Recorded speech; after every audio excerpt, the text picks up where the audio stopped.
Welcome to the Common Podcast. This is your host, Hanna. Thank you so much for watching. Hi, everyone. Right now we are doing this through Zoom. Obviously, just because of COVID-19, we had to take a step back and just stay safe and be in our own homes this time. So hopefully this will turn out watchable. It will turn out good, and that you'll be able to hear us and everything. So thank you guys for watching. And we're going to talk today about feminism. Feminism in just our personal lives, and feminism in the church, and whatever else comes to mind when we budding a trail. We'll talk about it. So we'll start with that. And Annette, tell me about like your background with feminism, or your experience or history growing up, or just tell me about what you feel about feminism. Yeah. I actually don't really have, I didn't really hear that word a lot. I have a strong connection with my mom. And I want to say that, just as I sit here and think about that, that's important to me. And I think that's that connection, her strength and her power, has led me to be who I am. And so even if I didn't ever say it in that way, it's her connection, like our bond. That's makes me like, she's strong, so I'm strong. Totally. In that way. But that word feminism, I never actually remember hearing it in my family, at school, at church even. But I do remember seeing like women, I guess women teachers, but particularly women like in church. Women in high school, my mentor was the high school youth pastor's assistant, or like associate assistant director of youth, whatever, she was a woman, and I knew, like, I saw her and I was like, I like her. I want to do that, or like be that, or, I saw myself in her. And again, I wouldn't, the thing about your youth, like, you don't know even how to say that. You don't even know how to put those words. Right. There's this like calling, this like, she led with passion, with power, with humility. She's still in ministry in the Northwest, actually. And I knew that, like, that was just an example. And I knew, like, I could see myself, like, in her or doing that. And so, and I think, as far as examples, like, that's, I think, the most prominent one. I did a lot of girly thing, not girly, but like I was a cheerleader, which is prominently like female, like. Oh, that's funny. I didn't know that. Okay, yeah, associated. And like, and I did theater, which That's is like, cool. which is very open to all genders. And so my point is, there was never a point where in my memories it's like I was at a stop where someone said, you can't do that. You're a woman. You can't do that. You're Mexican woman, or just, like, so I kind of was unaware of that. I kind of was not, I was in my own bubble. And so, right. Yeah. So you associate a term by the like if you can do, like, what am I saying? Like, about feminism because what you, like the oppression, I guess, that comes with it. But I was never like, exactly. Yeah, if that makes sense. Never really affected by that. And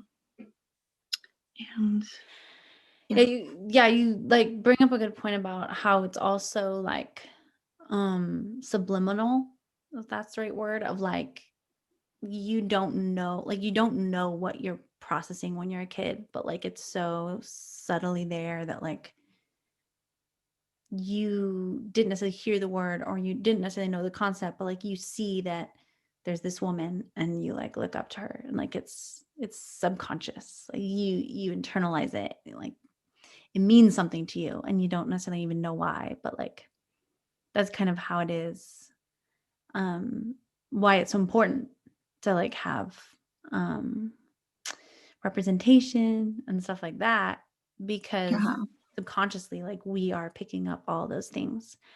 um for if, sure. if you hadn't had that woman to look up to, like you just wouldn't have even saw yourself as that type of person, or like the potential to be that type of person.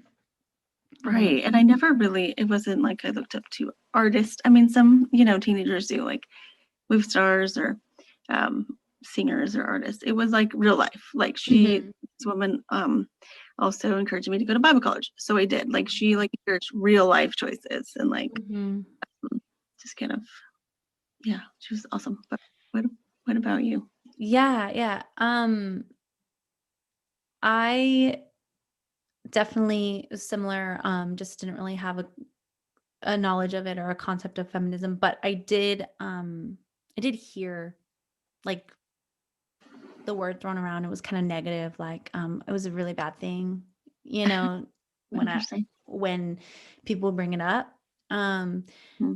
that was like, oh, feminism, like it's so bleh, you know. And so I just always had a negative feeling about the concept, but in like in the type, what's that called, like the label. But but in real life I actually was very like living feminism. Like I didn't know that I was, because I was always the girl who wanted to like do the things I wasn't supposed to do, or like you can't tell me what to do, you can't tell me what not to do, like I was like, if anyone can do, like if a boy can do that, I can do that. I just had that already, so I didn't conceptualize it or whatever, but I always kind of felt um I felt like I liked being a girl, but I didn't like girls, if Mm, that makes sense. Like I thought girls were kind of lame. And I didn't want to be like that. I didn't not want to be a girl, but I just didn't want to be like the girls. So I had this totally. concept of like I have to be better than the girls. Um and in a way it kind of turned me against them, of just being like most girls, unless they were like me, like the boys like me, I didn't really want to be around them. um I was never really a girly girl. I was like halfway, like I would kind of like girly stuff, but I also really like to like prove myself and be like tough and cool. So I always found What? myself Like sports or like rock star or kind like of like, I everything? was like a more of a weirdo. Like I would purposefully like dive onto the ground because like I could take the pain, like stupid stuff. Like Gotcha. like, that was one of the things I did, was ground diving, and you just jump in the air and fall, and it was just supposed to be funny, and I did it because it was like it Oh, made people laugh because they think you're crazy, and most of the girls wouldn't do it because they're like, oh, that hurts. I'm like, you guys are dumb. Like I'm so tough. wow. I'm so cool. That's kind of how it was. And just being like dirty, like, oh, I don't care. Like that kind of attitude was like, anyway. So Yeah. it came from this idea, I feel like, of me like rejecting my, like what I felt was like a slight, I'm a white woman, so I don't have much oppression, but like I felt this slight like constricting of of like it was like a slight oppression that I felt, and I didn't like that at all. So I did everything that I could to like just completely go against it. And I think that's yeah, that's why I kind of rejected my gender, as like Mm, I didn't mind being a girl, but I just thought girls were dumb. So it was just mm. sort of like I have to be better, a better girl. I have to be like a better version of a girl. And it was that way until almost 2016. So like Wow. not Yeah. that not that long ago. I still always Yeah. I kind of, I wouldn't say that, I would never like admit that really, but I just kind of felt it. Um it's just like like in my church, and I wonder about you too, like if you ever experience women like in ministry, besides, you said that woman, but like pastors or like really like leadership positions that were maybe more prominent. Because I never really did, even though it was like known that a woman could be, because we were Foursquare. So Foursquare, like technically women can be pastors, right? But Yeah. 15 years ago, like I hardly ever saw a woman pastor, you know? Like I don't know about you. Did you ever like see many women pastors growing up? Yeah. Yeah. You're making me think though. Thanks for sharing all that because I kind of relate. Like I know I was a cheerleader. Okay, I know we got to go back to that because you said a lot that I like Sorry. agree with, and I could relate to because I was a cheerleader, and I blame it on my friend who like told me to like try out with her, and then we made it. I actually didn't really want to do it. It was fun, but I never really like. That's just not me. Anyway, Yeah. but I can kind of like I'm a 9 Enneagram, so I can just kind of like fit into any Yeah. sort of whatever. But I did have like I just want to say I relate to that because like I just didn't want to be like those girls, whoever those girls was. I was super judgy. I'm like, oh Mhm. my God, they're just like clingy. They have a boyfriend all the time. Mhm. Like I don't know, even some things I wore, I'm like, why are they wearing that? It's so tight and just Yeah. just super Yeah. judgy. Just like Uh-huh. and yeah, but it was a sense of like in my head, like a sense of independence and uniqueness and like Mhm. different, like um I don't know. It took some stances too. Like I chose not to date because I was like, because I don't need a man, just Yeah. like I don't Yeah. know. But uh no, so in church, yeah, I mean this was like I'm a little bit older than you. So this was like late 90s, and she was the assistant youth Okay. pastor. So like these lead roles, Mhm. not really, like not so much. Like Yeah.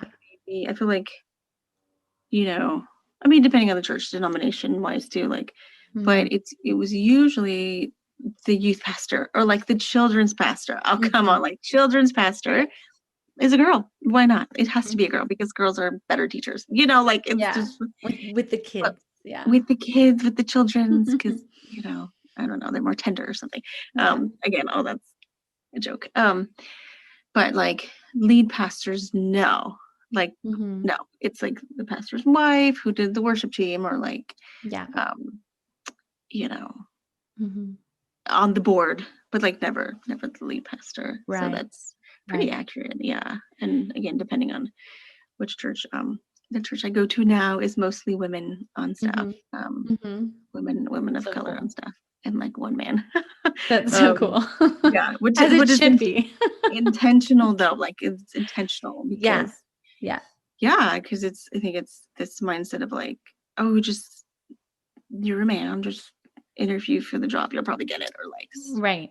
Right. um, yeah, that mentality, even in like corporate America, but even in like the church, for sure. Like Yeah. It was it's worse in the male church. dominated for Mhm. sure.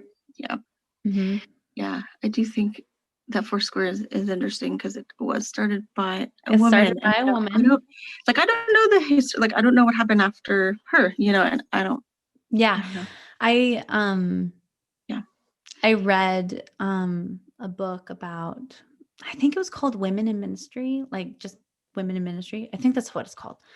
Um when I read Like the that, like little one that you got in I think holidays? so. I think Okay. so. I should have kept that. I I know. think so. It's so good. I I'll have to find out cuz like I need to know for sure which book this was because it literally changed my life. So I'm like I should figure out which one that is. Yeah. Um Well, this is but I read it in when I went back to school and I was in a women in ministry course in online through life, and yeah. I had to read this book, and this book was, I think it was 2016 that I read this book, and that's when I like just changed everything because Your life. Whoa. yeah, because I was like, I gotta oh borrow my it. gosh, I have this view of women that I didn't even realize I had, and like there's just so much that I don't even remember now, but it just takes you through so much that you're like, oh my gosh, like I didn't realize all this stuff about Yeah. um, women. And one of the things was that through history, revivals always had, like with Amy Semple McPherson, who's the Foursquare founder, for anyone who doesn't know, but things like these revivals were started by women or with women, like inequality, right? Like they were always like women were in the forefront when revivals happen. But whenever things settle, the men always took over because Interesting. it was more palatable for the people. So it was Oh, like to keep people happy, men became more like, okay, we can't have women doing this. We're gonna have men do this now because people don't really like it. So we're gonna just like keep them happy because the times, is like when politics. right, It's political exactly, for exactly. sure.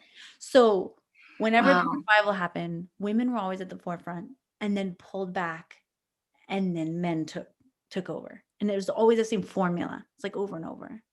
So with Foursquare, it was the same. I mean, it was like Amy and then other women too were at the forefront of all that. And then as the years go, it's like men just take over. Yeah. And so then we go into 1990s, early 2000s, and where are the women in It's Foursquare? still like They're so gone. different. Yeah. It's like it's all Wow. men, and they're all white men too. And it's like, um, yeah, it's like we say, oh, women this, women that. It's in our polity, it's in our theology, it's in our like whatever, but you don't see it. Yeah. You don't see the women. Like women can be pastors, yeah, totally. Like da da da. Where's the women pastors? Like where are they? Yeah. Um, But and then it's also okay, keep going. But then I have a thought about that, yeah. no, go ahead because I don't remember exactly what I was gonna say. Well, like it's also over time, okay, this is like my honest thought. Over time, then I think you start like gender roles, you start thinking that way. Oh, you Mhm. don't see them up there, so clearly they're Yes, not supposed to be up there. They're not supposed to yes. be up there. They're It just yeah, with the children. We're just supposed to be with the children. yeah, We're tender women who like love singing. We're supposed to be like worship leaders, or like I don't know, or but yeah. the assistant or just administrative. It's just weird. It's just like It perpetuates itself. roles, Yeah. equal traits, equal. It's just Mhm, this. I don't. mhm, I just don't agree with a lot of mhm. that. Actually, like yeah. Yeah, that was another thing. I think it was in Yeah. that book or it was in a different book that I read, but it was like saying how we see leadership qualities as qualities that a man possesses because we've only seen men as leaders.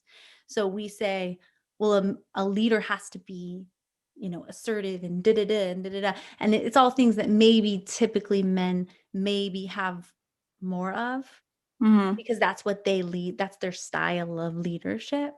So we say, oh, that's how a leader is supposed to be. But that's just because that's the only example of leadership that we've seen.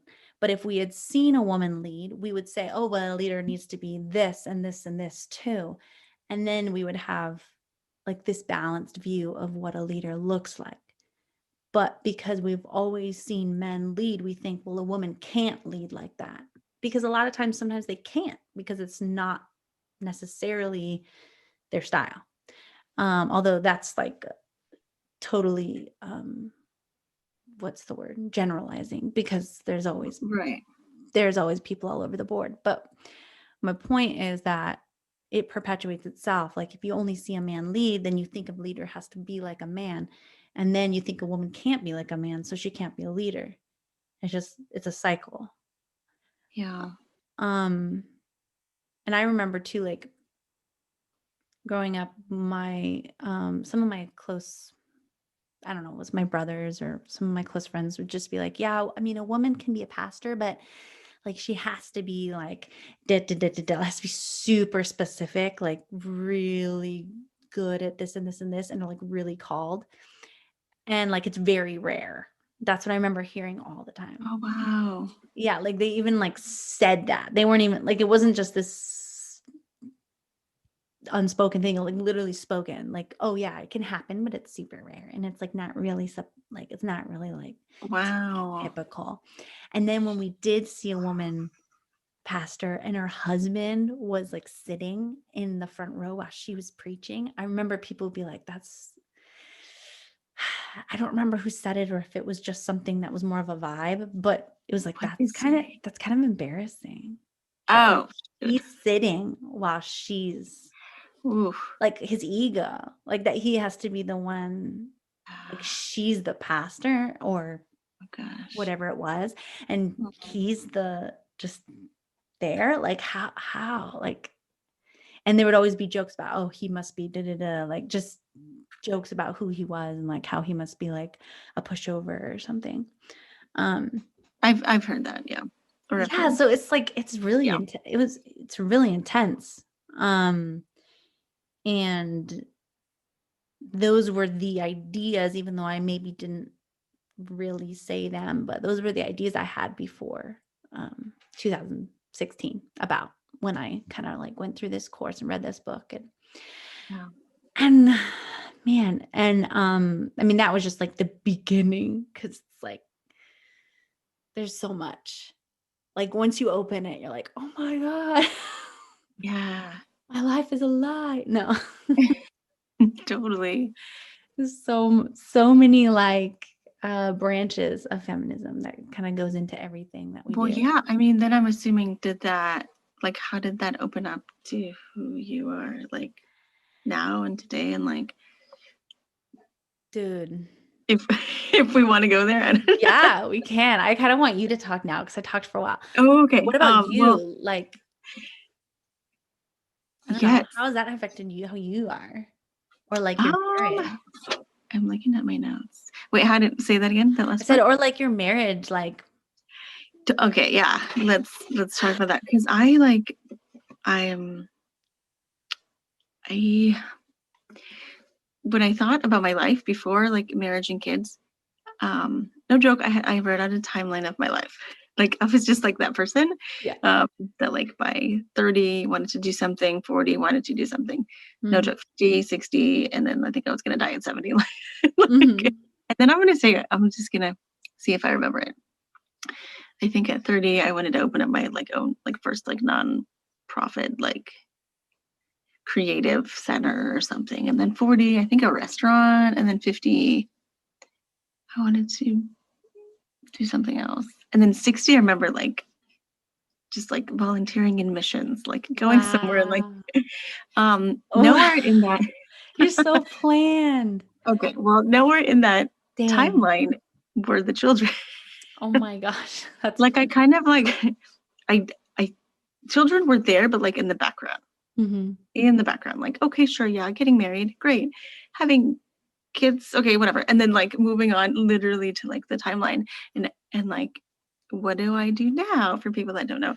I'm a stay-at-home parent, which Hmm. I think and I know a lot of friends and a lot of like women and I'm sure men, but the ones that I know, like close friends and um they've waited their whole life to like be married and have the children and like Yeah. stay at home and like be a mom and like do that thing, that type of work. It is work.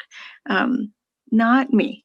Hmm. So, I mean, my oldest is 5, she's 5.5, and I've been doing this for 5 years now, and I had the hardest time with it because, like, again, like I was a feminist, and I didn't to just name that, like, not even knowing what that is, but having to quit my job and there's reasons for that too. Like practically, like my husband makes more money than me, so we're just like decide Hmm.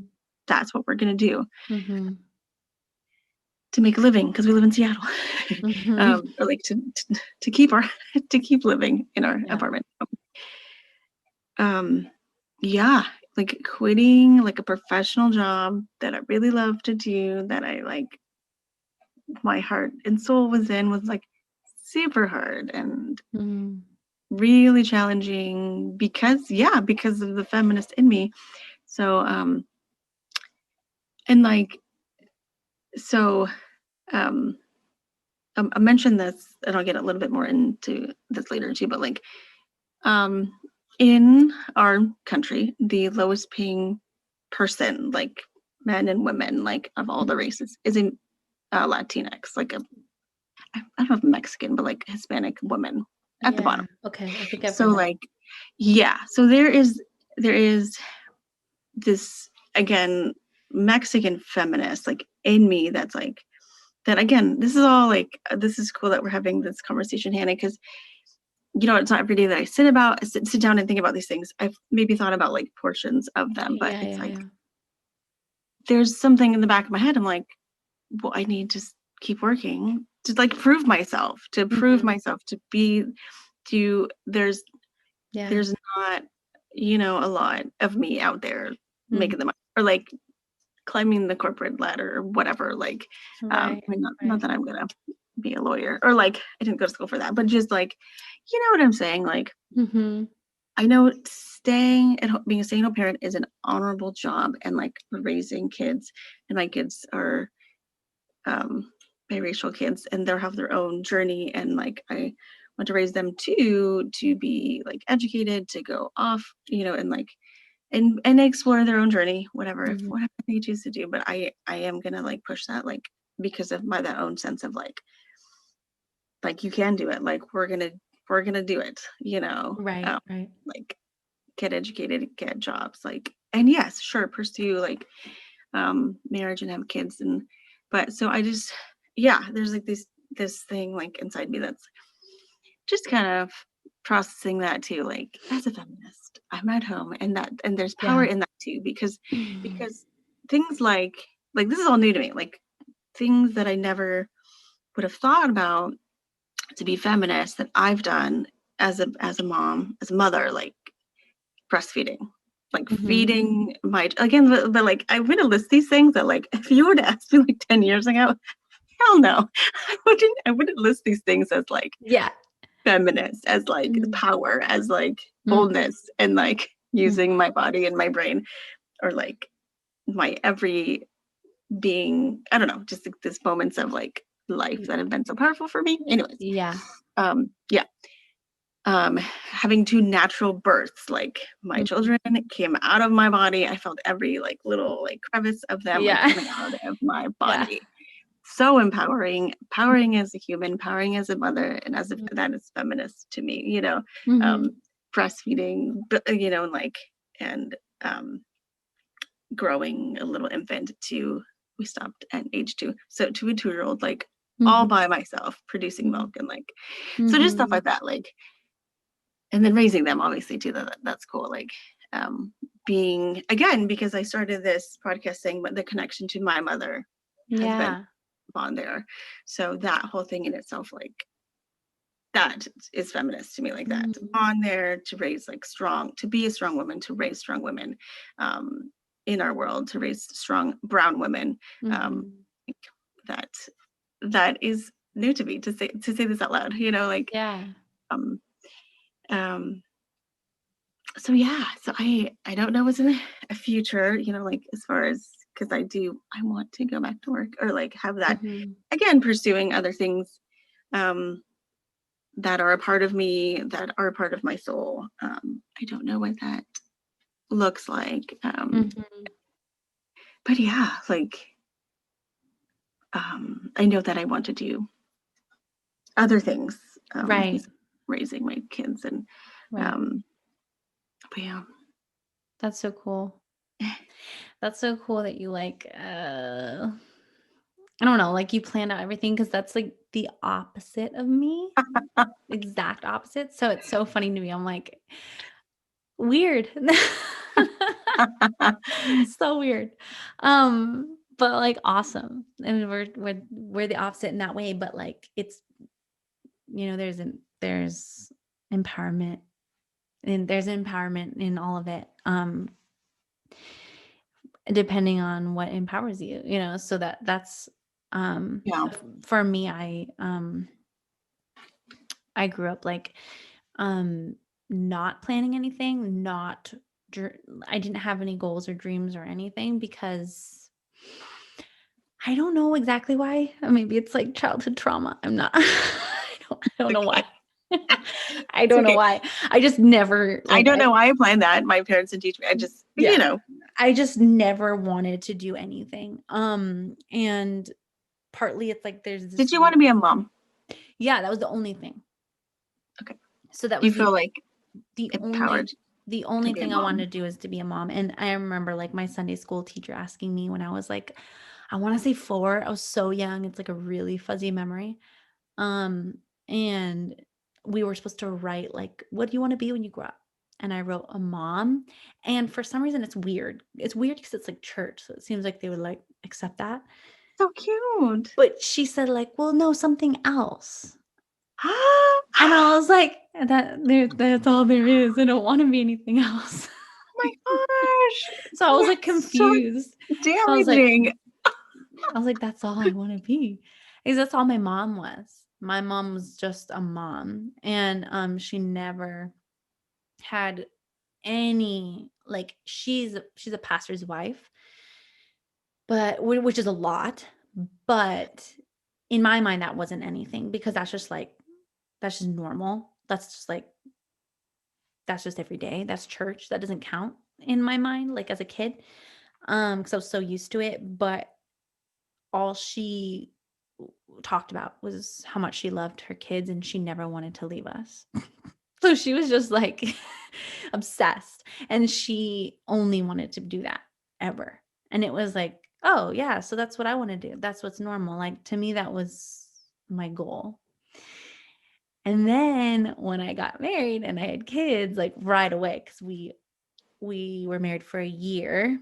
Oh gosh, wow. And then got pregnant. Yeah, got pregnant right after a year.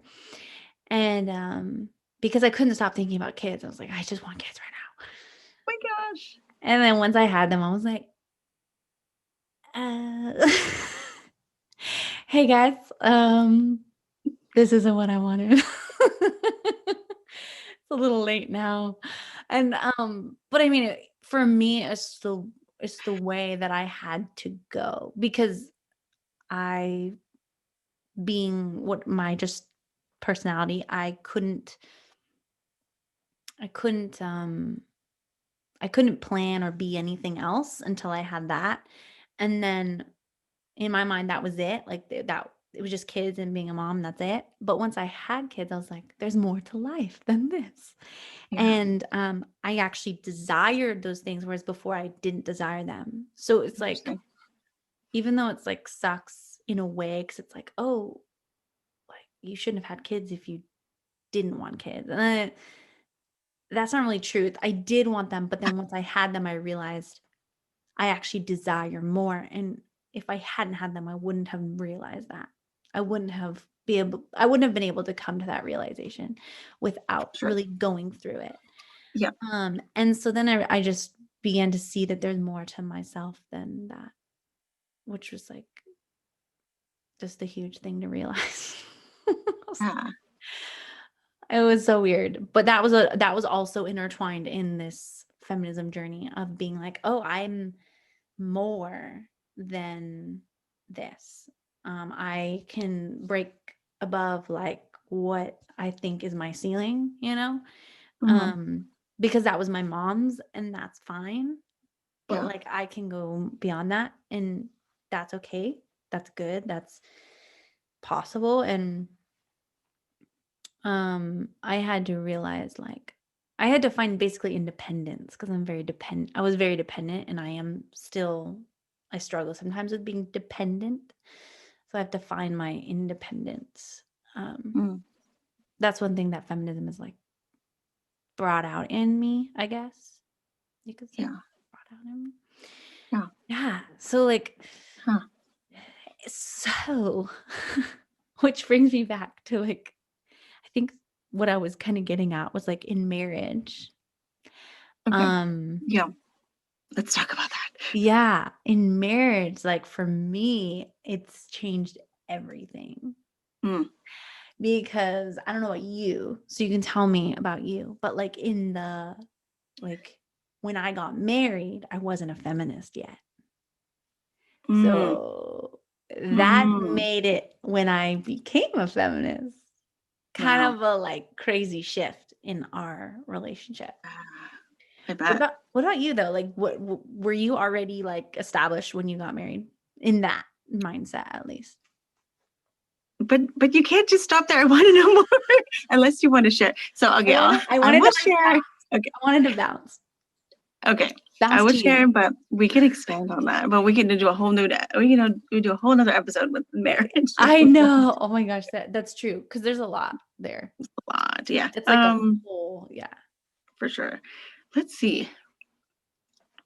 No, yeah, I mean, we've said some words here that we've labeled with feminist, like independence and like, um, we didn't say confidence. I'm just gonna say confidence and like knowing who we are. And actually, I Mhm. had those things when Jeremy and I first met, and I think that's Mhm. he How old were jokes. you? Sorry, how old were you when you met? Um, I met him 25. Okay.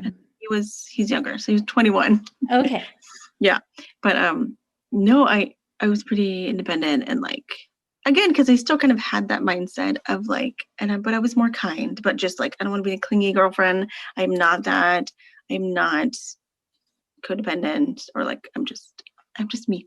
And so I think that was like attractive to him. And he jokes, he's like, yeah, you never called me. Like, you never text me back. So, I mean, Mhm. we're married now and happy, but definitely not like, I just know my worth without you. I'm not like, Mhm. yeah, I mean, I don't think we officially talked about like how we're going to work as a team, like when we were married, but I think it was just, um, I think we actually did talk about like, not that again, like how we're going to work as a team when we're married, but Yeah. like this theme of like, we both didn't like to be controlled for our own reasons. Mhm. So we both kind of like had this Mhm. really lovely, like kind of what am I doing here? Dance, dance thing where we like give each other space. That's what I'm saying. Like I like space, it. respected each other and Yeah. like honored each other and like, um, Did you but so yeah, having to did do with feminism, like what? I was gonna say, did you believe in like male headship? Okay, that, yeah. So we, no, I mean, we kind of like met in having these beginning conversations again, not about like that. Like, what do we believe in marriage, marital roles? Mhm. We had some other like not traditional conversations. So I think we just kind of knew like where we Yeah, stood. yeah, yeah. Like, Yeah. um, Yeah. yeah, does that make sense? Like, I Yeah, don't you're know. just like-minded and probably thinking Kind of, yeah. Like along the same lines, yeah, yeah. yeah. But what I was gonna say was, and that's pretty much stayed the same throughout our marriage. We've been married for 8 years. But then it is ironic that I am stay-at-home parent. We often joke sometimes like no, actually I would be the definitely more better stay-at-home parent, but except for like cleanliness and like orderly, like Yeah. um I don't know. So I guess my point is though there are some traits that I would say are generally again the couples I meet is like the woman is better at these things like Mhm. or the man is like better at those things, but we both joke it's like I'm better at putting together things. Mhm, mhm, mhm. And just I mean, I don't know, it's all like jokes, but so my Yeah. point is like there was just I don't know, some of the traditional roles we kind of Are your, who's like more of that or is it equal or is there more of like a head in your parents? parenting. In your parents, like, is your mom or your dad, or is it more like equal? A really good question.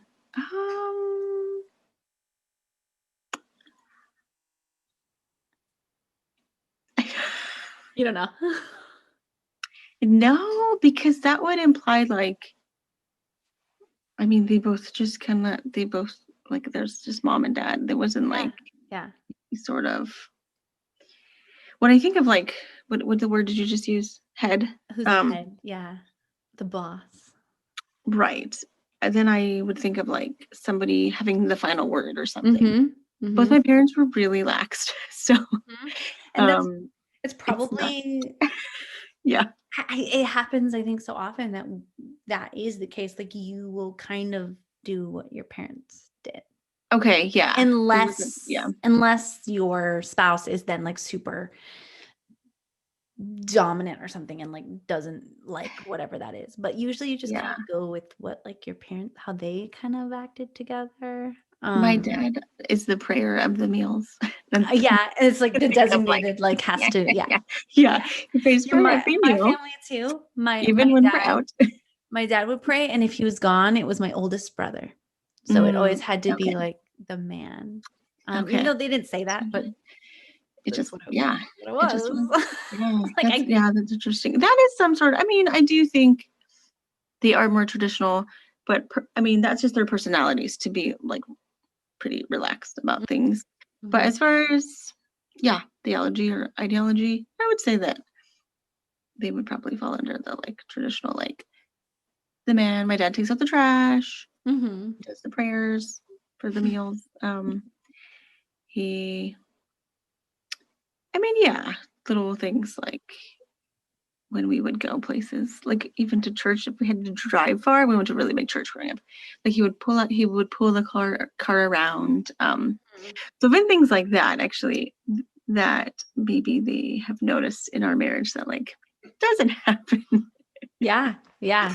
um, Yeah. but I mean, as far as like chores and all that stuff, it's like those things for our house have just kind of like we have just ended up doing and not really Mhm. declaring. It just was like, Mhm.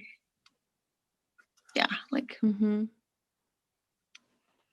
that Yeah. gets done. He does it most of the time, and that gets done, and I get do it most of the time. Or yeah, Mhm. yeah, You kinda yeah, do I mean, at least for us. So for us, it's like you kinda do what you're just, like, good at or what you're, like what yeah. you enjoy doing a little like, some chores is, like, neither of you enjoy, but you kinda just do the one that you like the best or That you least like, or least like you don't, least whatever. don't like. I don't like doing any of the things. No, I, I what I have learned actually, I do like to cook. I do like to cook. There Mm. was like if I had more brain power, like this quarantine is not a good It's example, but hard when like you do it every yeah, day, like even well, if you okay, like it. yeah, yeah. But I like looking up new recipes and like doing that kind of thing, and that's fun. But I just don't like cleaning. And Yeah. there's a season like he would do a lot of the cooking or some of the cooking, but now it's like yeah, he works a lot. So it just Yeah. again, it's just ending up, What makes we sense. all live in the house and we all Yeah. work together, but some Yeah. things, yeah, just make sense. But Yeah, yeah, yeah. yeah, Yeah, I see a lot of, like, similarities with what you're saying with the way that we also function too. Um, and I think what helps is that, um, my parents were traditional in the sense of, like, my dad kind of was sort of you could say he was, like, in charge, but really my mom was the one who, like, really called a lot of the shots, so oh, interesting, yeah, it was like, "No, you're not." Like, they would probably say that on paper, but no, like, my mom makes all the decisions, or, like, she has a lot of the say of, like, what we do. Like, if she doesn't wanna do something, like, that's not what we're doing. So, it was not I had friends who were literally like, "Well, my dad's the boss, so if he says da da da, like, then we can't," or whatever, like, or the yeah, mom would say, "Well, you have to ask your dad because he's the boss." Like, that was a literal thing in some friends' households, and that was not mine. My household was way more chill, just, like, more equal of, like, my parents kind of equally handling things. yeah, Um, but anyway, point is, I think so in Joey's household and like his mom was his dad was sort of seen as like in like his mom was the servant in a mm, sense, hmm, but she was also very much like in charge in a weird way. Like at the same time. So it's kind of a weird um dynamic. dynamic, but like I think that's why it ended up working out well with us Hmm. because he's used to seeing women be powerful. He's used to seeing women be providers, things like that. Like so his mom was the provider, so it's just like um, he's used to more of the non-traditional. So it wasn't such a huge like rock thing, like a huge shift when I sort of became more feminist. I Mhm. think he was more open to things like that because of his non-traditional background. Yeah. Um, and now I am thinking about culture and about Mhm. my parents actually and my mom. So again, this is just I'm just like actually just really processing this as we speak. Um, I do have a good bond with my mom, but actually I would call her own like sort of feminist because the traditional um Mexican family, or like for instance, my dad's parents, like my mom, his mom, did all the cooking, all the cleaning, and like it Mhm. was very traditional, like rice and beans and like really good cooking, um, and that's what he saw. And I think in their marriage, my mom's like, no, nope, Yeah. I'm not going to do that. Yeah. And she would even, yeah, she even like tells us today or like jokes about that too, like Mhm. um, just I'm different. I'm different. I'm not Yeah. that. I'm not the older generation. I'm not your mom. I like am who I am. And so she would cook and clean, obviously, but just not like all the time and not in the way that was like more traditional. So yeah, actually, I mean, and I knew that. I knew that too. Like she's her own, definitely her Yeah. own It's person. so cool Yeah. how like our moms, were their own, own feminists. They're their own they had their own things that they were showing empowerment in, and then like now it's passed to us, and like we have our own, and like it'll be so cool to see what our kids do and what our kids are like. I just Oh think gosh, so yeah.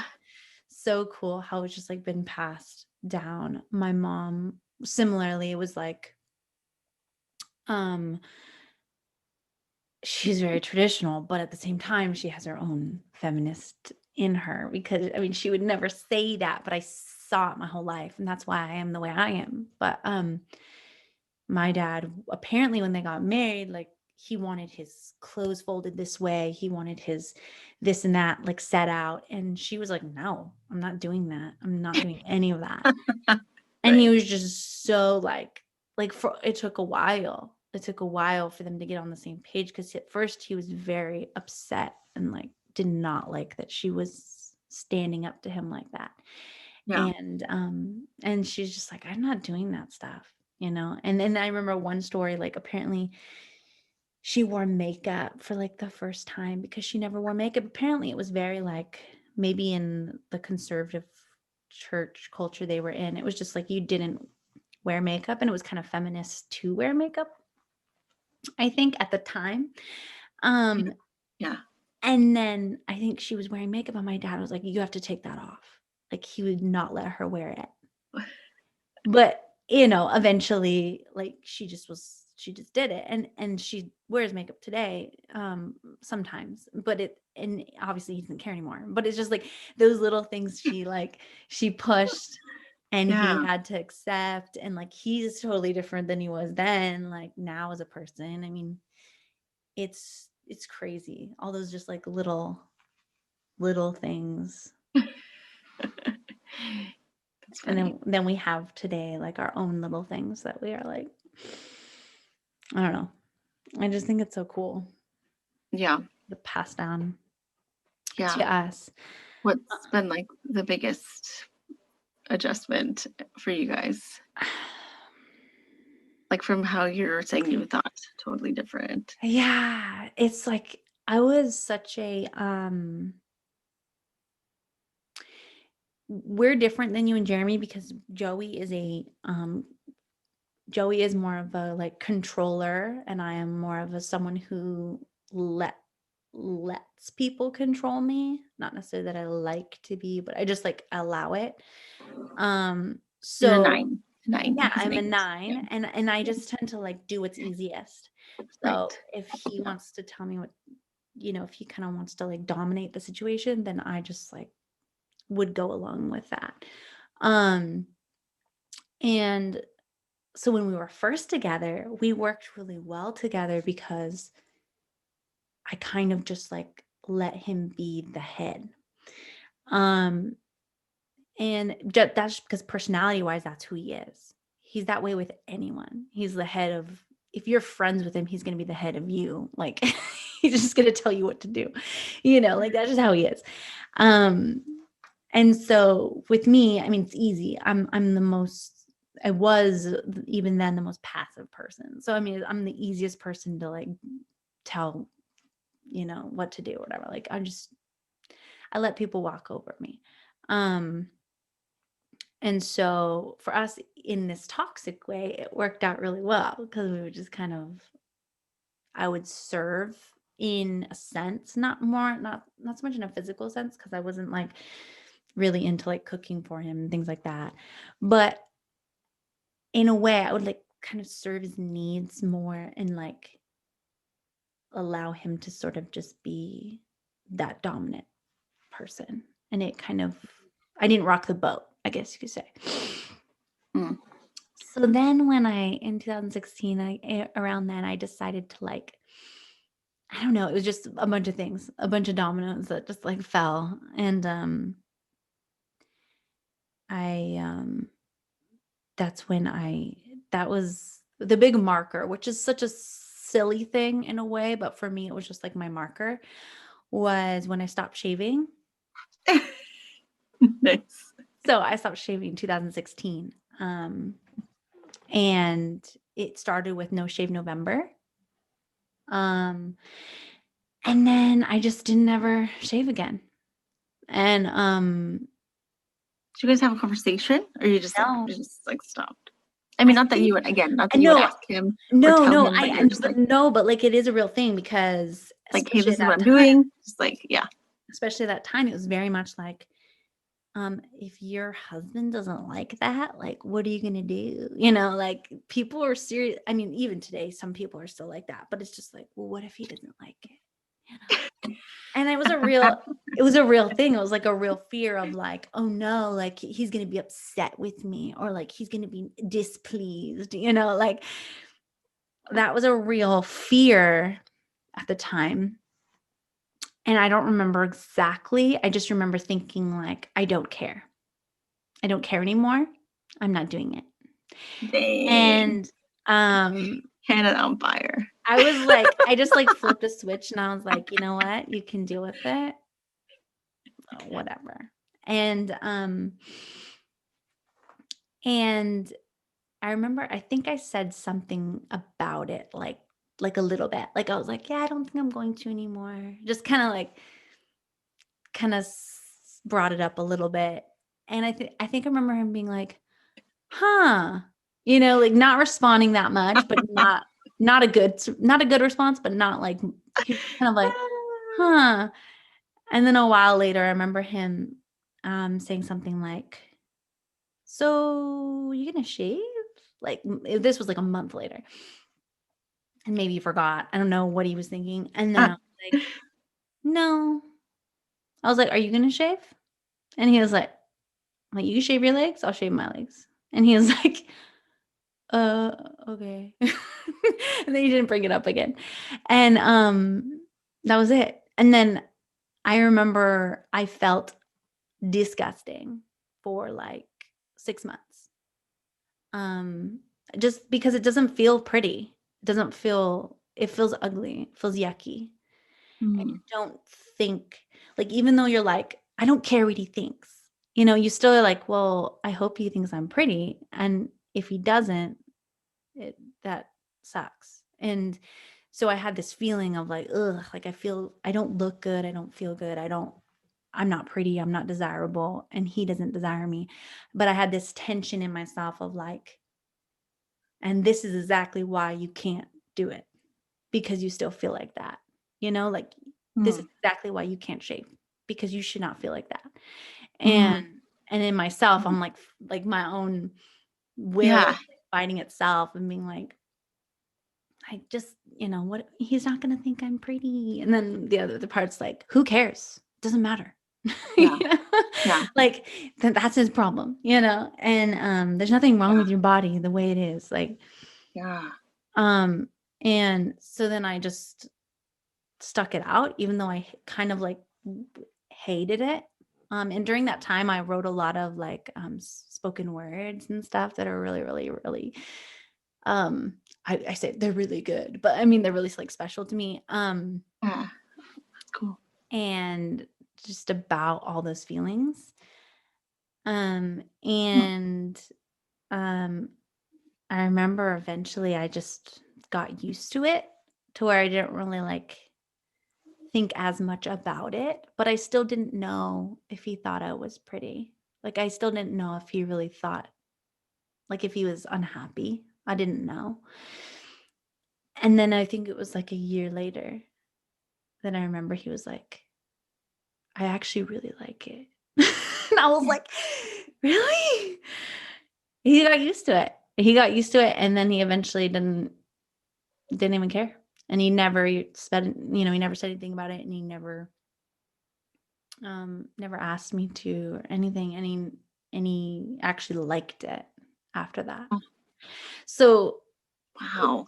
it was like really, really hard. And that's my Yeah. marker, because it's like that's when I kind of decided that I wasn't gonna do anything that, like, my goal in life wasn't to be pleasing anymore. Like, Mm. which is hard for a 9, especially. It's just like Yeah. my goal in life is to always like people please and like make people happy and like be pleasant. Um and it kind of was a marker for me of like I'm not going to I'm not going to be my goal isn't to be pretty. If someone thinks I'm pretty, that's cool. Yeah. That's nice, but I don't have to be, and Mm. why do I need to be? You know, Mm. Yeah. Yeah. and especially this thing that we're taught since we're like little girls, which is so weird that we Yeah. like Yeah. from media and stuff of just being like sexually attractive. We need to be Like, you pretty need to and be sexually attractive. Like, mm, there's a difference between like being pretty and being like like sultry, like why yeah. do we have to look like that all the time? Like it's fine to be like, oh, I look nice, I brushed my hair, like I look pleasant, I'm not like dirty, or like there's not dirt all over my face. But then there's another thing to be like, I look sexy. Like, Yeah. do we as women like have to feel like that is our goal every day? Like, oh, I Yeah. need to like shave my legs smooth every day just in case someone wants to touch me. Like, why?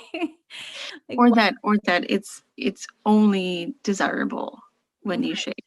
right. So I must do that. Yeah. Yeah. Right. And I mean, and that's the big lie. I was like, that's not even true. That's not even true that that's what makes us desirable. Yeah. But Yeah. like, Yes. why do we feel like we even have to be desirable in the first place? That for me was just a big realization, just of that I was living my life, especially for Joey, like of just being like, I need to be his, um, just like the object of his desire in this way, like at all times, like this is my goal. And The I was like, Proverbs 31 like yeah. situation. And Yeah. I went into the marriage with that literal, like this mantra of like, I will be the best wife ever. Like that was my goal. And then I Wow. began to realize like, Yeah. wow, all these things of like what that means to me were so like twisted and wrong. Yeah. And I'm like, I'm a person. I don't have to be anything. Objectified. Yeah. And once Yeah. you let yourself be the object of desire, then like I don't know, then you're an object. Like then you're stuck being an object. Um when in real life, like we're humans who Yes. like sometimes we're humans that sometimes are attracted to each other, and that's great. And sometimes we're not. And sometimes we're, hungry. And like we're just humans. Like it doesn't have to always be like we're always pretty all the time or we're Right. always this all the time, Yeah. you know. Yeah. And just realizing how we can be complex, and I don't have to be perfect. I don't have to be just whatever. Has a lot, but that Ah, is like yeah, you're hitting on so much right now. there's so Yeah. much, there's so much. Ooh, yeah. Just like society, like the pressure of not, I mean, we were talking about feminism, but it's like being a female or being a woman. What makes a woman, you know? Mm-hmm. What makes, is it being feminine, you know? Is it, it's Mm-hmm. like, I I think about like what I hear, this kind of a theme, what you're saying, and kind of what I was saying too, like about just my journey with like being a mom and like those feminist acts that I was talking about, like breastfeeding and natural labor and all that stuff. Just this like the choice. It is a choice. Like I'm choosing, like you're saying, I'm choosing your body, your legs, your hair. It's like Yeah. you are you and you're Mm-hmm. human, and it's not, you don't have to be and do a certain thing. And I think um that is true feminism. That it's like a Mm-hmm. choice. It's Mm-hmm. like you could be, one could say like you are pretty the way you are, but you're even saying like I don't even need to be pretty, because like Mm-hmm. why is that even like Mm-hmm. why is that even a label? It's like that, yeah, that's like your choice, and saying Mm-hmm. that's okay, right? And like um and what I was saying about being a stay-at-home parent and how like maybe I don't know, because I would say that's a really traditional role, and I would say like that's Right. maybe in my head would have said it's the opposite of feminist or something, because there's like cookie cutter role, and I don't know, just being for the sake of an example, just being like judgmental, like doing the dishes and doing the cooking and being pretty for your husband, da da da. But again, it's about like the person. It's about like the choice, right? It's about Yeah. like I don't know, like you can be a feminist and do that and do this Mm-hmm. traditional role that like in the 50s was a certain way, but now it's like Mm-hmm. 2020, and it's your like your life and you're owning it, if that makes sense, like that Yeah. empowerment, I guess, that just Mm-hmm. like, yeah, that freedom. So Yeah. but Yeah. yeah, this is good conversation. Yeah. I mean, and that reminds me of like how, um, I mean, this is like, we can't get into it all the way right It's fine. now. Um, but how for white women, abortion was like a freedom of like choice that was like this celebrated thing, right? Okay, now we're not forced to have babies and be these baby machines, Mm, and we can choose, what happens, right? And but then what feminism, which for so long was very just like white feminism, left behind was that for Black people, for mm, them to have children, as many as they want, is their freedom that they've now, for so mm, long, they weren't allowed to have their own children, mm. right? Yeah, So that's good. it's like, well, what was one person's like freedom was the opposite was the others Yeah, of. right. Yeah, so just the holistic feminist of like for all women, for all Yeah. like we need Yeah. to make sure that we're talking about all women and their freedom of Mm-hmm. choice, Mm-hmm. for sure. Yeah. Yeah. So yeah, I mean, it could, like, that's why, I mean, shaving at one point is probably um a a freedom for someone, a choice of, I have my own body, I can do what I want. And so it's not cookie cutter. You can't just say like, oh, well, don't shave, because that's how a feminist should be. The thing is, like, a feminist can't be really defined, because that would be like the opposite of what it's supposed to be. It's supposed to be Yeah. that you're not Yeah. being defined. You can, you can be who you are. You can do what you want. Um, when I got married, like I said, I believed in male headship in the Yeah. marriage, basically, like that the man was the head of the household and he was the leader, you know, Yeah. follow the leader. And now I don't believe that anymore. I believe in equal equal co-leadership. Coexisting. Yeah. Yeah. Yeah, and for Part- us, partnership. partnership, and for us it has worked really well. Like we've actually, people say, well, that can't work, or some really conservative people do not believe that can work effectively, that there's unhappy people in either the man or the woman's unhappy, or it just doesn't work out. Mm-hmm. But I can say that like it has worked really well for Joey and I. When before feminism, we were very unhappy. Mm-hmm. I was very unhappy.